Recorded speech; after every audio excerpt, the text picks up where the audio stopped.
So we know about the Pride If story. We know how that timeline turns out. Not very good. Today, I want to dip and dabble into the Wrath If story. I want to see what happens if Subaru caves, if he gives in to the sin of wrath. Now, again, I don't think Subaru is too wrathful of a person. However, I do feel like we get some peeps. We get some little peeks in the wrathful Subaru, especially with the miasma and, Nubaru like tweaking out. We know how Subaru gets down, right? He's not above killing children. He really likes beating on women, or like doesn't like it, but he has a tendency to. He loves choking, strangling.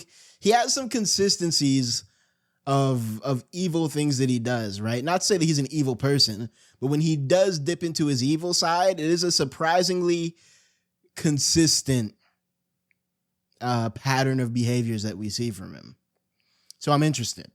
The video is called Oboreru, ReZero Wrath If Story. Video once again by Echidnut.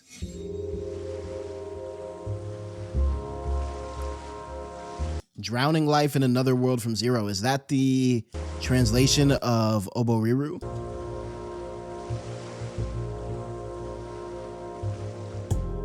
ReZero is full of moments where the story could have easily subtitles tweaking diverged onto a completely different path, and these moments are indicated by Subaru's ideologies being tested. In the end, sins versus Subaru virtues. He went into this in the last If story we watched, so I don't have too much commentary for this part. Seems to overcome his mental conflict and eventually becomes an amazing character.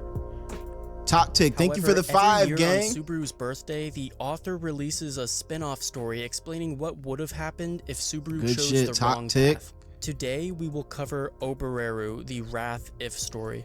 The story itself contains like 1 or 2 spoilers, but... Whoa. Oh, season 2 spoilers. Yo, ReZero is one of those stories I can't... a lot of times, there's a lot of shows I don't really care about spoilers with. I just kind of cast them out of my brain. ReZero is such a narrative-driven story that, like, dog, if you spoil me on ReZero, I might have to, like... You know what I mean? You know how Subaru did Rom in that one under the tower? You know what I mean? I might have to come to your house and do that to you. I might have to do you how Beatrice did Subaru under the tower. Think about that. But I've decided to make them as vague as humanly possible because I wanted this video to be safe to watch for all the anime onlys out there. This means that I will be skipping and glossing over certain details that pertain to spoilers. So I'd like to remind everyone that the only way to get the full experience of this story would be to actually read it yourself. Nigga said, nigga think I'm gonna pick up a book. It's like, nah, I'm playing. I do read, I'm not gonna lie. I'm probably going to start the ReZero web novel soon. I want to see what I'm missing. I know you niggas don't read, but That being said, before we start this narration, let's quickly discuss where exactly Subaru faces the ideological conflict that leads him to this route. All right, let me guess. Okay, let's see. Wrath versus patience. Okay, pride versus humility. We already know that one. That's at the very beginning. Wrath versus patience. I'm going to say... Okay, so we know it's pretty early in the story. Season 2 spoilers. Okay, here's my theory, right? You remember when they were in that fucking forest in the trial? And it was happening over and over and over and over again. I'm not gonna lie, me as a viewer, I gave in to wrath at that very moment. I almost dropped the show. I know a lot of niggas who gave in to wrath and dropped the show. They got mad that shit was taking too long. And so that's my theory on where his wrath kicks in. We'll see, though. As I said before, these potential points of divergence are all indicated by a test. The ending of episode 7 is one of these times where Subaru is being tested. Oh, shit. It's way before that. Ending of episode 7. Oh, is this after... No, this isn't after Rem loses her name, is it? No. This when she passed out in the forest and shit. This was the episode where Rem dies from the shaman's curse and Rom tries to kill Subaru for being all suspicious. She chases him outside and prepares... She had that nigga running for his fucking life in a robe. Rom tries to kill Subaru for being all suspicious. That nigga got to booking it. He hit this corner fast as shit. Yo, I never seen him move that fast in his life before. Hus. And He was prepares to kill hauling him, ass. but Beatrice interferes and offers to protect Subaru. This is the moment where Subaru had a choice to make. Okay, so he could have gotten mad at Rom for her false accusations and killed her rather. You know, started tweaking from there. But I guess he chose the virtue of patience and let it slide. Subaru could accept Beatrice's assistance and engage Rom in combat, or he could be patient, jump off the cliff, and simply restart from his last save point. Obviously, Subaru made the right choice. He strengthened his resolve and jumped off the cliff because he was patient. I remember this now. That boy was swan diving. I will say, this nigga got crazy hops. Yo, there might be something we don't know about Big Roo, bruh. Because look at this vert right here. Look at that vert. Look at how much space he put between himself and the fucking cliff. Yeah, if he stayed in Japan, he could have been on Japan's Olympic team for fucking every sport that involves jumping. He is literally like 1, 2, 3. He's like 7 or 8 body lengths in the air right now. I don't know, man. He could have had a future in athletics. But anyway, yeah, he jumps off the cliff. This right here was the turning point of ReZero for me. One of them in season 1.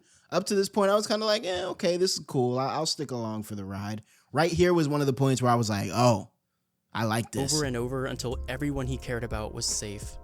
In Oboreru, this doesn't happen. Subaru allows himself to be influenced by wrath instead of patience. That nigga turned to Evil Roo early. Yo, why does Evil Roo always end up like in... Have y'all noticed every time he turned to Evil Roo, it always ends up in some conflict with Rom? Which, like, it makes sense. That's low-key his biggest hater. But like, still, bro, why is Rom always facing the flames when it comes to Evil Roo? And it changes the ReZero story entirely. This is Oboreru, the Wrath If story. Let's see it. Instead of jumping off the cliff, Subaru accepts Beatrice's offer to protect him from Rom. Okay. Subaru escapes into the forest, but eventually Rom catches up with him. Can Beatrice really handle Rom like that? Probably. She's a spirit. The story begins with Subaru's body flailing around on the floor as Rom is choking him to death. Oh shit, it's a reversal of what happened in the current season. Weak to fight back, Subaru's just about ready to accept his death when suddenly Rom lets go of his neck. Coughing up blood, Subaru realizes that Rom has collapsed from exhaustion. You see, while she was chasing him through the forest, she got attacked by countless demon dogs along the way. The amount of wounds on her body would have normally killed her, but her hatred for Subaru was strong enough to keep her alive. He's gonna choke her out, isn't he? Subaru notes that even with her body covered in cuts and gashes, Rom was still very beautiful, but that didn't matter right now. She was trying to kill him and she failed. Subaru had beaten her. Gazing down at her motionless body, Subaru picks up a large rock with... Whoa! Okay, I thought he was gonna go for his normal, his normal little stranglehold. This nigga is about to pummel her shit. ...his hands and lifts it up into the air. The sound of the rock... That shit sounded like someone dropping a fucking AirPod case onto a table. ...hands and lifts it up into the air. The sound of the rock hitting her skull was so loud that it echoed throughout the forest. This marked... Ooh, that puts some very gross imagery in my head, bruh. Have you ever seen a video where someone's head, like, where they fall and their head hits the concrete and you just hear, like, it's a sound that you can't even, like, really imitate or mimic. There's a certain sound of, like, flesh and bone hitting concrete that just, y'all have never seen that? Like someone running or doing some stupid shit, some parkour, some falling. You all have never heard the sound of a head hitting concrete? Yes, bro. What do you think I'm watching, bro? Curb stomping compilations? Like, niggas trying me today, bro. I'll end stream right here. Marks the first of a long series of violent acts committed by Subaru as he journeys deeper into wrath. Y'all niggas about to make me journey into wrath, bro. You're about to bring me down the wrath route, bruh. I've been trying to be on the path of virtue. You niggas are putting me on the wrath route. The next scene of this chapter takes place 2 years in the future, later. So before I get to that, how many people you think he bodied in these 2 years, bro? Because I know not everyone is still going to be here. Go ahead and explain everything that's happened since then. Subaru continued spiraling out of control down the path of sin and eventually ended up founding type shit. This was the last image I expected to see on my screen. Is this fucking Al Capone? Subaru equals Al Capone, and it's him looking all smiley. Okay, so he founds a mafia, a criminal organization called Pleiades. In just 2 Pleiades.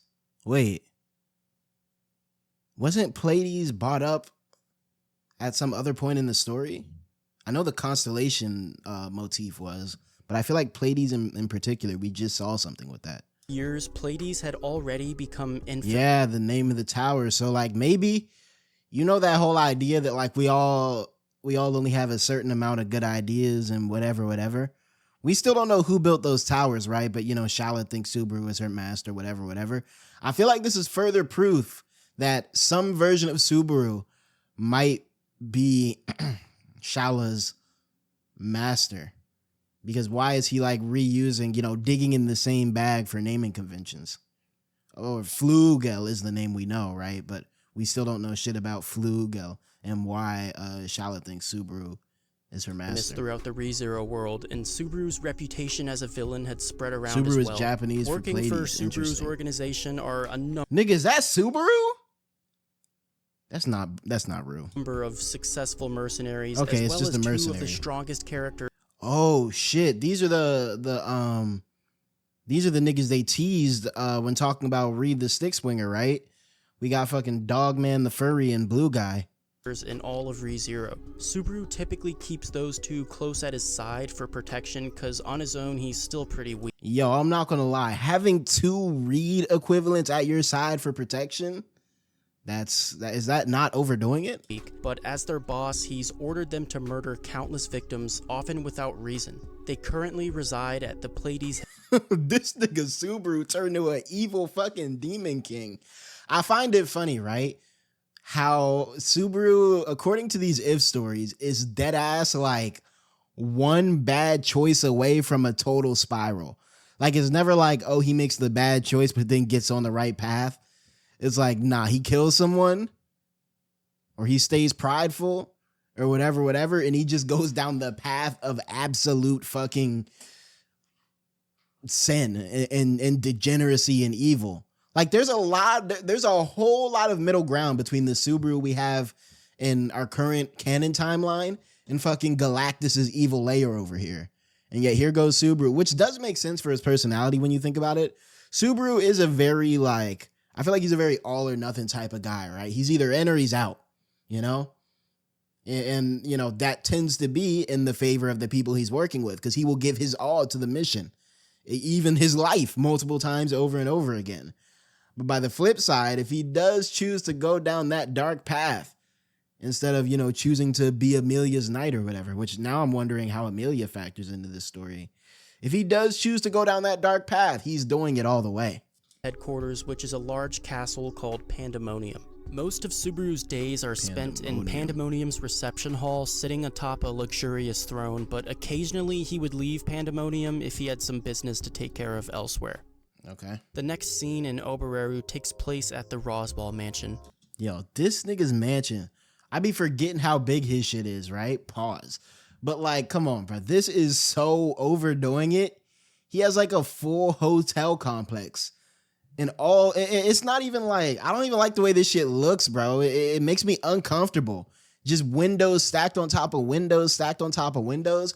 I always feel like one of y'all could donate me $1 billion right now, right?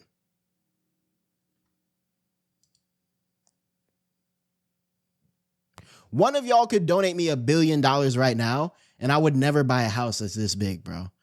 I feel like if your house is so big that a nigga could realistically hide in it for weeks on end without you like knowing where he is or even knowing that he's there, your shit is too big.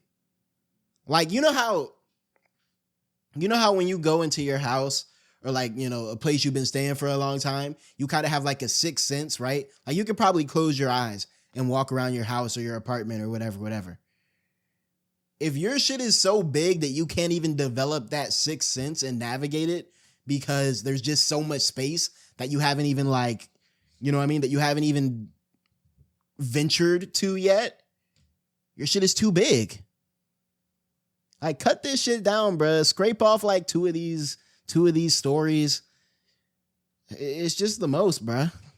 Because Roswaal no longer had Rom and Rem, he ended up hiring someone named Frederica. Frederica was briefly shown in season 1. Damn, so she was destined to be a maid no matter what. For about half a second, so if you don't know who Frederica is, she's a demi-human who used to be another one of Roswaal's... Hold on.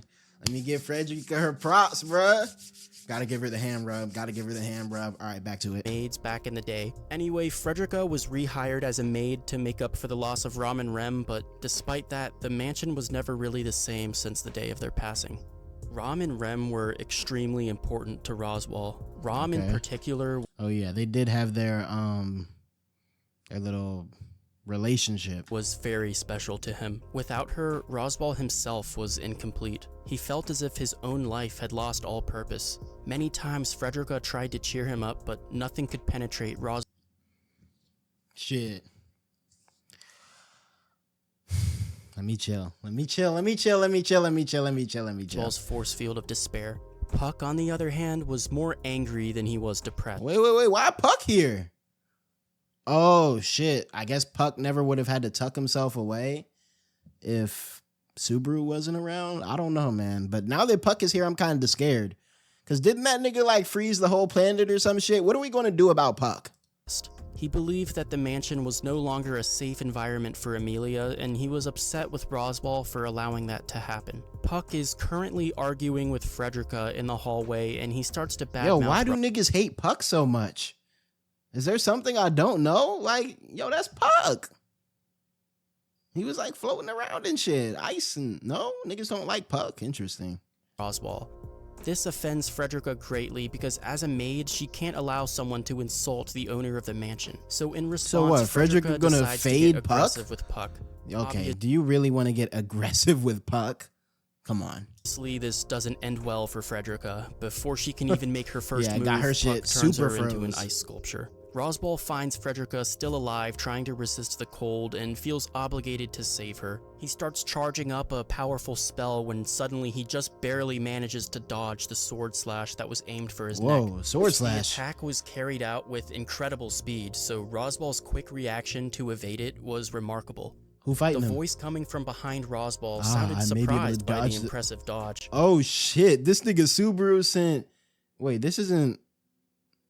Is this the dude who was top 3? Is this the top 3 bro right here? Okay. That's what I thought. So Roswaal might actually be like that then. Roswaal might be like that if he can dodge. In my head, I'm just like putting him as equivalent to Reed the stick swinger. If Roswaal can dodge Reed 2, whatever this dude's name was, if Roswaal could dodge him, maybe he is like that, bruh. Even with this little goofy ass, mini ass Mad Hatter, Fairly Odd Parents top hat on his head. The assassin was a blue-haired young man with 2 swords at his... Oh shit! I'm tweaking. That's me. You see my head on top of the body. I guess I'm the 3rd strongest in ReZero. It all makes sense now. Hey, Roswaal. Waist. One scabbard was blue and the other was red. Pausing the narration. One was blue and the other was red. Does that have anything to do with the color scheme of Reed the Stick Swinger? And for just a second, Cecilus is a character that hasn't appeared in the main story other than his name being mentioned, but a lot of people suspect that he might show up in a future arc someday. So technically, information about Cecilus... he hasn't... Has he showed up in the web novel in them yet? ...would not be considered a spoiler. Whoa. What is that? Hold on. What you about to get into? Nigga said he hasn't come up in the show yet, so... Oh, okay. Okay, so... But when this was being recorded... Right. When this was being recorded, we didn't know anything about him. Okay. As of Makes right sense. now, but in a couple years, it could be, I guess. So I hope none of you are that sensitive to potential spoilers, but I wanted to put a warning out just in case. And just for Nah, reference, the that's fine. very earliest this character could ever possibly show up in the main story would be around season 5. So anyway, Damn. Cecilus is nicknamed Blue Lightning. Why he posed up like this? Nigga posed like a bad bitch. The Blue Lightning. He's the highest ranking god general of the Wallachia Empire, which is Whatever the that kingdom just means. south of Lagunica. Have we been to any kingdoms out of Lagunica yet? I don't think so. Right now we're over here, right? In these dunes. Or are we in Kataragi? Nah, this is too big. This is too big. I think we're in the dunes right now. I'm not going to go too in depth, but he's one of the strongest characters in ReZero, and he attacks with lightning speed, so that's why it was so impressive shit, for so Roswaal to dodge one of his Roswaal- attacks. Roswaal lightning Anyway, speed? back to the story. Roswaal recognizes the young That man, wound of and the two of yours, if action is not taken, will kill you. them exchange dialogue, but as they're talking, Roswaal realizes his left arm had been cut off in Damn, he hit him with the anime shit. He didn't even feel the cut. That's how you know that shit was clean. the attack. Without hesitation, he cups the wound with his remaining hand, cauterizing it You with a cut small my burst of fire magic. arm. Despite the intense pain, Roswaal's dialogue continues. He suspects that I did not expect the Volchia Empire to violate the treaty. Cecilus must be leading the Wallachian army to invade Lagunica, but Cecilus corrects him, explaining It's a that he's actually working misunderstanding. for someone else now. I'm not working. Knowing Yeah, he's working for about to Subaru. kill So my question now is, how did Subaru recruit these niggas, bruh? What did he do? Because I know he didn't beat them in a fight. Roswaal anyway, Cecilus decides to tell him the truth. He's been working for someone known as the Purge King. The Purge King? That does sound like some dumb shit Subaru would try, or would name himself. Roswaal grows suspicious and asks for the name of this Purge King. Cecilus hesitates at first, but eventually gives him the answer. At the same time the name left his lips, he cut through Roswaal like a flash of lightning. Roswaal smiled as he heard the name, and then Subaru. everything went black. His Damn, that's such a dramatic way to kill somebody. Like, you couldn't have answered the question, then kill me. Nigga, you gonna slice my head off as I'm processing your answer? That shit is gonna piss me off. last thought before dying was of the twins that used to be his maids. And with that, Roswaal died unhappy with his desires unfulfilled. Damn. Sad life for bro. Beatrice trembled in fear as she heard a familiar voice. Beatrice Standing trembled in the in fear? doorway, Subaru calmly says hello. Yo, Beatrice. Oh, so Betty is still working under Subaru even now? His face looked a lot scarier than she remembered, and his manner of speaking now had a blank tone to it. Or did he two of pull them up at the talk for a mansion? bit, and Subaru thanks her for protecting him that day at the edge of the cliff. At the time, Subaru was certain he would die, but because Beatrice didn't give up on him, he was able to survive. Subaru thanks her again, but also asks her the question, back then, why didn't you kill me? Beatrice didn't answer, but silently came to a realization. Subaru understood it too, as he says to her, "You and I, Beatrice, we are the same." What does that mean? Inside Beatrice and inside Subaru, there was a disease called despair quietly nesting. Oh, okay. Makes kind of sense, right? Because Beatrice had her whole arc where, you know what I mean, she was feeling some type of way. I forgot what the full scope of the arc was, but I do remember we had her like mini arc, or her character arc rather, where she was all sad and shit, and you know Subaru helped her out of it, and that's how they, you know, got cool. While the two of them were talking, a third person in the room Oh, suddenly shit, the appeared furry. out of nowhere. The It was furry's not going to kill Byakuya, bruh. the wondrous technique of a ninja, being able to hide in the shadows without anyone noticing. He was a shabby-looking wolf human with a pipe hanging out of his mouth. I like his design though. I know I've been calling him a furry. Excuse me. And he does look furry as hell. He looks like someone's furry OC, bruh. But I still like his design. It was clear that he was extremely powerful and far, far stronger Thank you for the than blessings. how frightened Beatrice was. Hannibal, bring me a sword. What? Subaru, you about to take out Big B? Subaru orders the wolf human. Subaru takes the blade and walks up to Beatrice with a smile on his face. This nigga got a Sung Jin Woo dagger in his hand. He tells her, "With all those colors you wear, you are very pretty, you know." Subaru, what are we doing, bro? Okay, so Wrath Subaru. See, y'all be saying, oh, no, bro. He see Betty like a little sister, bro. And it's like, all right, bro, sure. But he be, I don't like this Subaru, bro. I'm gonna let it slide because, you know, he on some evil shit right now. You know, this is a different Subaru.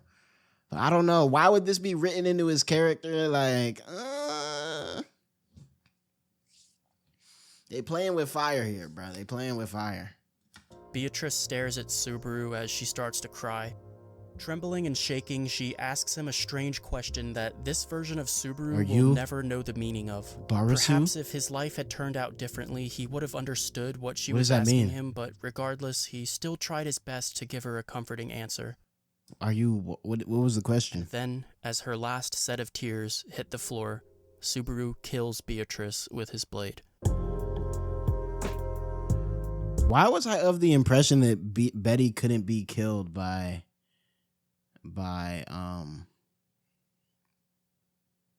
like normal physical attacks?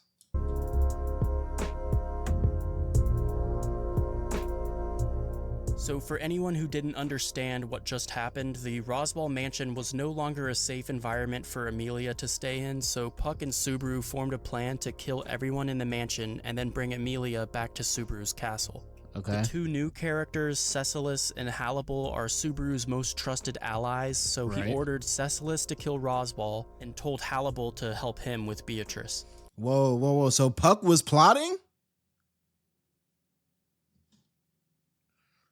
All right, maybe there's something we don't know about Puck, bruh. Maybe there's something we don't know about Puck. I didn't know Puck. Damn. Okay, so this is how Emilia factors into the story, though.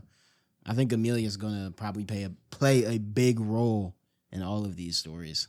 Everything went according to plan, and they rescued Emilia, and on their way back, they actually took Frederica with them as well, because they needed a maid. That's fucked up. Took her ice statue.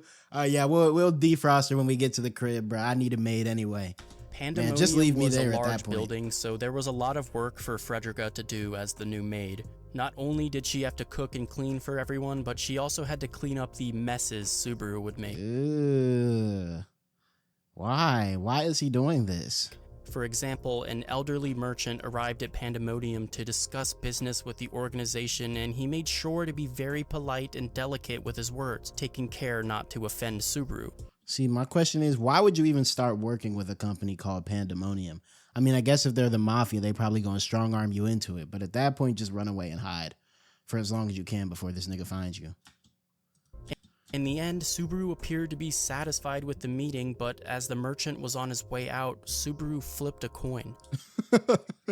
Nigga said, am I gonna let him live or die? Tails. Okay. If I hit tails right now, I'm ending stream.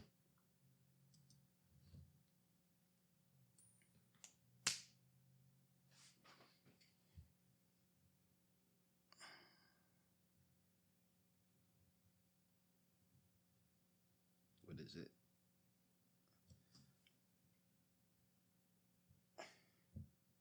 Ooh, y'all lucked out.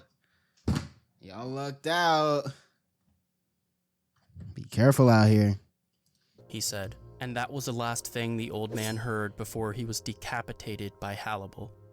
Tails. Frederica was So on tails, you lose your head, and on head, you lose your tail? What does that mean? What does Subaru do if it lands on tails? Whoa. by Subaru's actions, and she vocalized her frustration. Frederica, look, I know you're a very bold person. That's one of the things I like about you.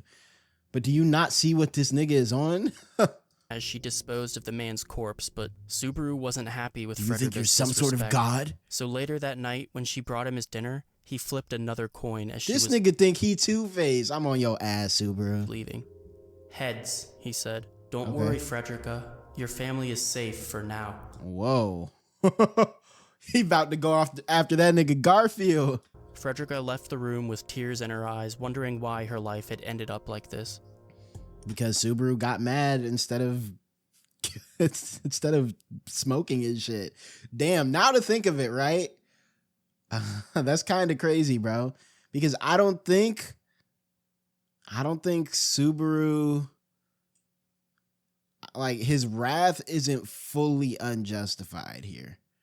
The pride story felt a lot more like his pride feels a lot more fickle than his wrath. You know what I mean? If Rom was ready to kill me and it's me versus her, I'm not just going to go out like letting her kill me.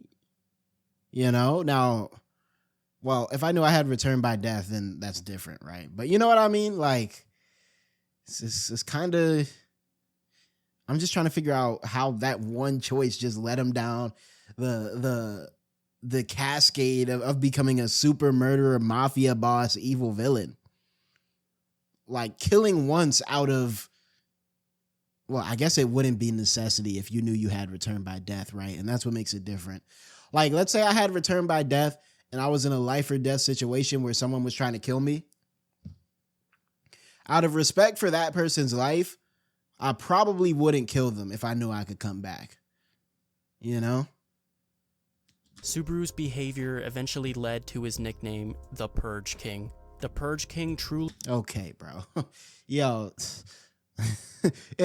Another funny thing about these timelines is that it's clear that Subaru never, no matter what, he never loses his little, like, dork ass, what do you call it, Chinibio, like, roleplay fucking habits. He was the physical embodiment of fear itself. Just being in the same room as him was enough to make someone physically sick.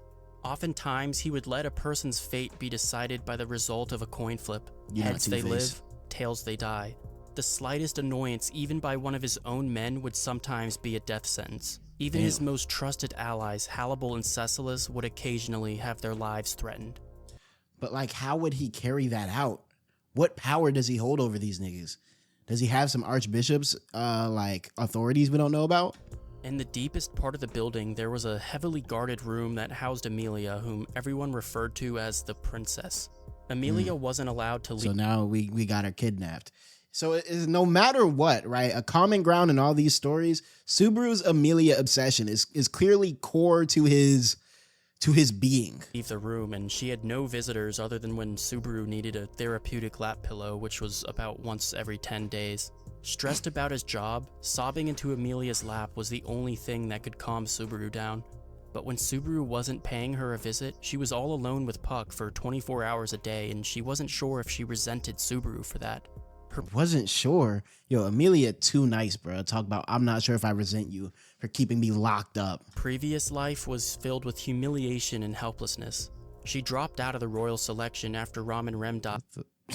Okay, CNN. And abandoned her dream of creating a world without discrimination. Emilia had become depressed living at the Roswaal mansion, until Subaru rescued her and brought her back to live with him at Pandemonium. Now she spends her life locked in a cage. Stockholm syndrome, like she probably don't actually like him, but you know, what else does she have? Of time to wonder if her new life is preferable to her old one. Now remember, Roswaal was a pretty important person in Lagunica, so news of his death spread all over the place once it went public, and it became clear to everyone that the Purge King was the one responsible. What are you doing, Purge King? This shit not cool, bro. Don't make this goof ass face at me, bro. For it. So the Kingdom of Lagunica decides to deploy a group of knights to Pandemonium and send Reinhard to him. To the Pleiades organization. Give him Reinhard. In the middle of Pandemonium's reception hall. Can Reinhard handle his bodyguards though? I think so. A blinding light swallowed the entire room and then shattered. 18 of Subaru's men were vaporized by the attack, and the whoa, what is this? Is this Reinhard? Structure of the building began to collapse. This gotta be Reinhard, bro. Reinhard like blowing up buildings for no reason. This was but a single of course. That nigga loves to make an entrance. From none other than the Sword Saint himself. Lagunica was desperate to subjugate the villainous Purge King, so they had no choice but to send Reinhard van Estrella to complete the task. As the dust clears, Reinhard is surprised to find Subaru unharmed, sitting on his throne with Hannibal and Cecilus at his side. Can the big R beat? Why is Hannibal short? Is he actually like wolf-sized? I saw your attack once before at the loot house, so I've had plenty of time to prepare for it. That was one attack, though. He got more in the kit, bro. You don't know about how many blessings he has. Oh, is Reinhard about to put him in it? This gonna be his loop, huh? He got to keep getting his shit smoked by Reinhard till he gets rage baited. Subaru says with a smile. Reinhardt hadn't realized until now that the Purge Subaru. King was Natsuki Subaru, so this was a shock to him. Already bored of Reinhardt, Subaru decides to let Cecilis deal with him on his own. All right, Cecilis, let's see it. Grabs Subaru and But no, isn't he immune to swords or some bullshit like that? the two of them escape into the shadows together. Left alone in the room with Cecilis, Reinhardt tries to reason with him. In the past, Reinhardt has Don't beaten do this, Cecilis Cecilis. Don't do this, Cecilis. I whooped your ass before. You don't want this again, bro. once before, but Cecilis didn't care. Defeating Reinhardt was his only desire, and Yeah, he's like, what, a samurai type? He put his honor on defeating Reinhardt or some shit. today he was ready to fight him to the death. No, you He aren't. reaches down to his waist and draws both of his katanas, naming them as he does so. Is this nigga Musashi Miyamoto analog? The Fiend Sword and the Dream Sword. What is this? The Fiend Sword, the Dream Sword, the Curse Sword, the Beloved Sword, the Spirit Sword, the Life Sword, the Shadow Sword, the Blight Sword, the Dragon. Okay. Two of ReZero's 10 legendary swords of power. What- Are we supposed to know about the legendary swords of power? Bro, okay. One thing about ReZero, they have such an expansive lore and world building.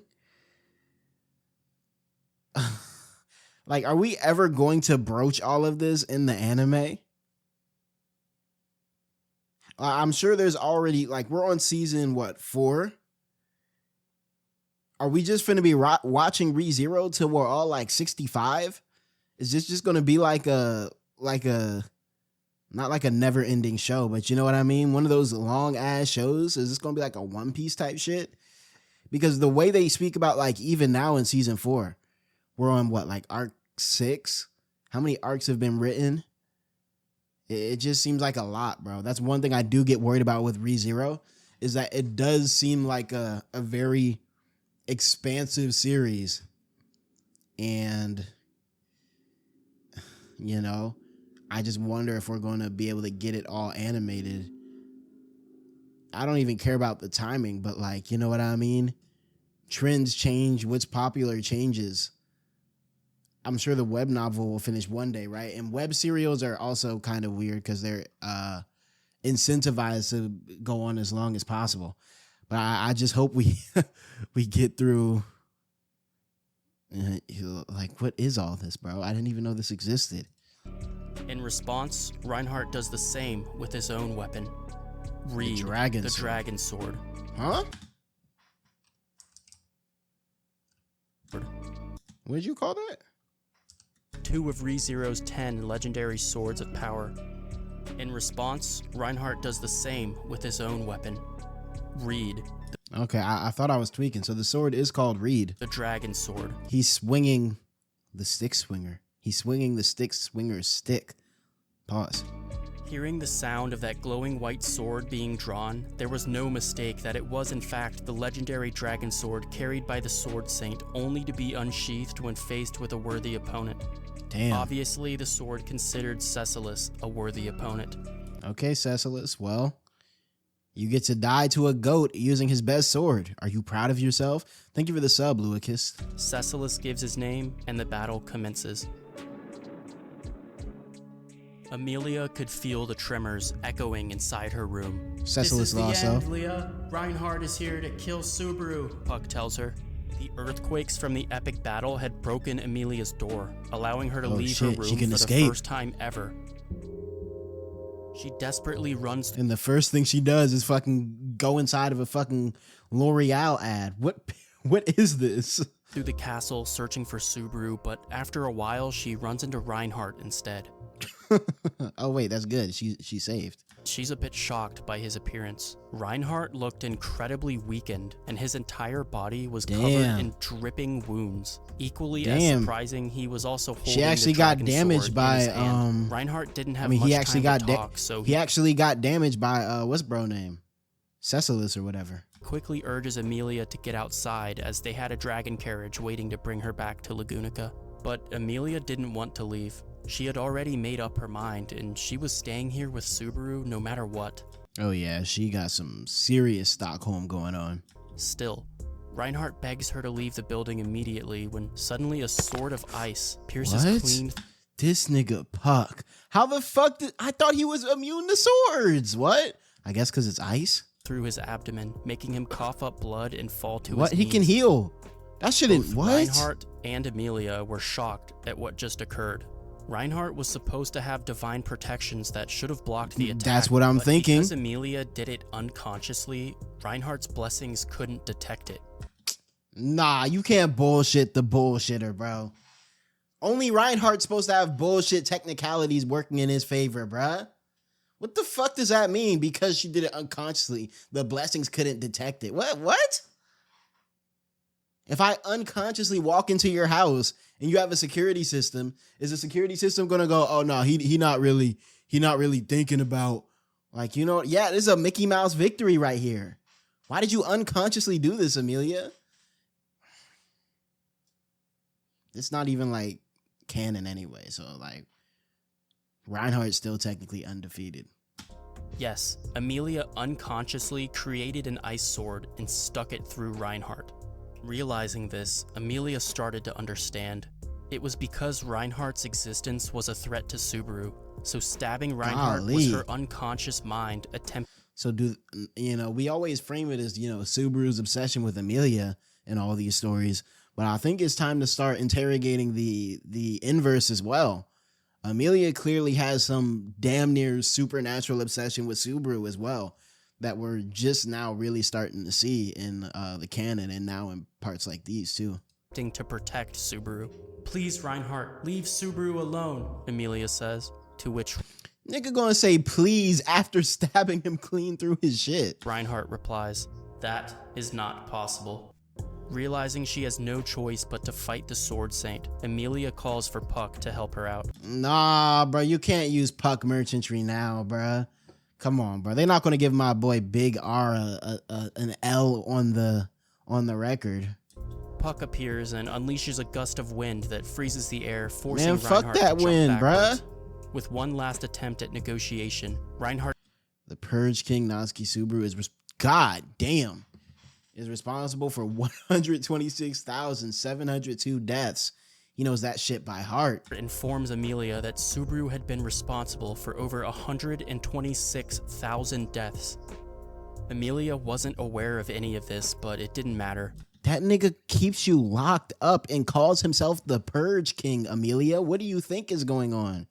You think this nigga is clocking in at Burger King? Like, what the fuck are you doing, bro? She wasn't going to give up on Subaru no matter what. Yeah, there's definitely a weird mutual obsession going on here. Reinhardt stands and gives his name. And then Emilia gives hers as well. The witch. Does she have a last name? I guess not. Glaciation, the beast of the apocalypse, and the Sword Saint. The Witch of Glaciation? The witch. Who the fuck called? No one ever called her that, bro. The Witch of Glaciation? Man, no one ever called you that, bro. She making up nicknames for herself to stand there with Puck in them. The Witch of Glaciation. Okay, bro. YBG. YBG Emilia. Of Glaciation, Oh, the man. beast of the apocalypse, and the Sword Saint began their battle, and the uppermost floor of Pandemonium was destroyed by a white shockwave. Reinhard As again. Subaru runs through the collapsing mansion, he's attacked by Frederica, but Hannibal shoves her against the wall with such force that it breaks her arm. Subaru Damn. Yo, Frederick is going through it the worst in this whole story, damn near. decides to spare her life, and he dismisses Hannibal as well. It was clear that the Pleiades organization was ending before What? This nigga, hey, bro, God, thanks for your business. Go live your life somewhere safe. This nigga Subaru just doing shit in life, bro. his eyes, so Subaru encourages Hannibal to leave the castle and continue his life somewhere else. Subaru thanks him and says goodbye, and then continues through the mansion on his own. Suddenly, he hears Emilia's voice, which confuses him as she was supposed to be locked in her room on the opposite side of the building. So was he just about to leave her in that room, or what was the plan? At this point, it's unclear what happened with Puck and Reinhardt, but Emilia is still alive with minimal injuries. That makes me wonder if they got Reinhardt up out of there on the low. She runs up and hugs Subaru and begs him to run away with her.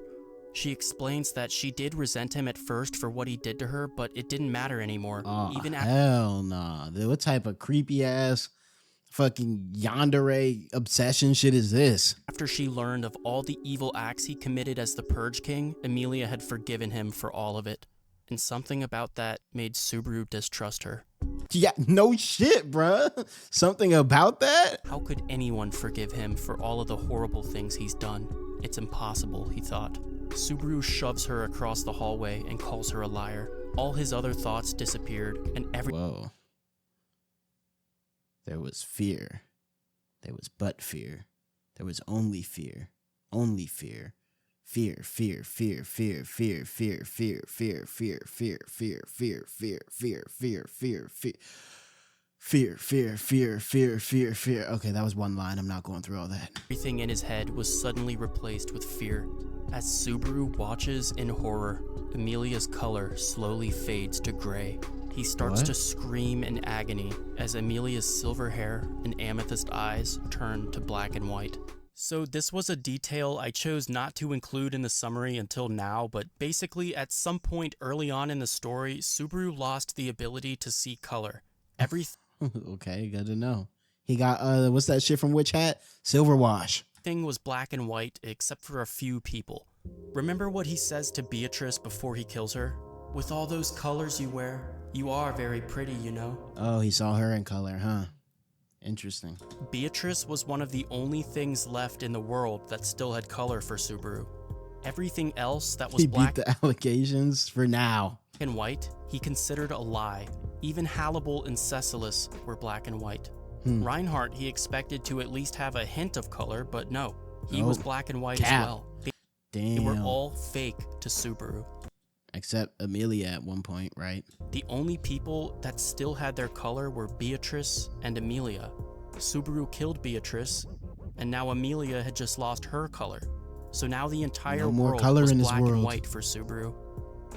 Well, almost the entire world. There was one person that still had their color. One last opportunity for Subaru to see something other than black and white. One last thing Subaru could trust. Rem? So Subaru leaves Emilia behind and starts running through the building. He was running to the one person he could still trust, the only person he had left. It felt like it has to be himself, right? Who else could that be? He was drowning, and they were the only thing he could grab onto. Subaru finally reaches his personal office. This room was just about as heavily guarded as Emilia's room, and that was because it contained something just as important. The office had a secret room attached. Behind the bookshelf, there was a door that could only be opened by Subaru. Okay. He slowly presses it open. Behind the door rings the sound of chains connected to the wall. Then he saw it. Her eyes were the color of blood. Are you ready to die, Barusu? Oh, shit. Damn, he kept Rom locked up in here? How did she survive getting her skull smashed in? She kind of looked good with the long hair, though. The pink-haired woman with hatred in her eyes. She has hatred in her eyes all the time anyway. Looked up at Subaru and smiled. The end. What? That nigga hit the most. That nigga fucking jump cut to the end, bro. That nigga did not let that shit sit. So he has Rom kill him? So is he the trolling? maids killing Subaru in the Roswaal mansion ended up traumatizing him, giving him extreme trust issues that basically ruined his life. He became a monster who the entire world was scared of, but deep down... Wait, but doesn't he just return by death? Unless we're going by the same logic as last time, if he accepts the death truly, then he doesn't return? Subaru was the one who was actually scared. He'd have panic attacks and would often self-harm to calm himself down. Subaru's trust issues eventually led to his vision being limited to black and white. The few people he trusted would retain their color, but eventually Rom was the only one left. All she had was hatred for Subaru, but even now that's the case. In the end, that very hatred was the only thing Subaru could trust. And remember, this was all the result of Subaru not wanting to jump off the cliff and simply restart the loop. Which is like, okay, sure, right, you know. we get that that's the right thing to do in that situation, but that's a crazy thing to ask yourself to do. Like, I think most people in this position would at least have some trepidation about taking this course of action. Patience is a virtue, and if Subaru had understood that, then he would have been able to save Rom and Rem, and more importantly, himself. Anyway, there's a lot of information we got from this story, so I'm gonna start with Cecilis and Hannibal. Yeah, no, I think this is a good stopping point. I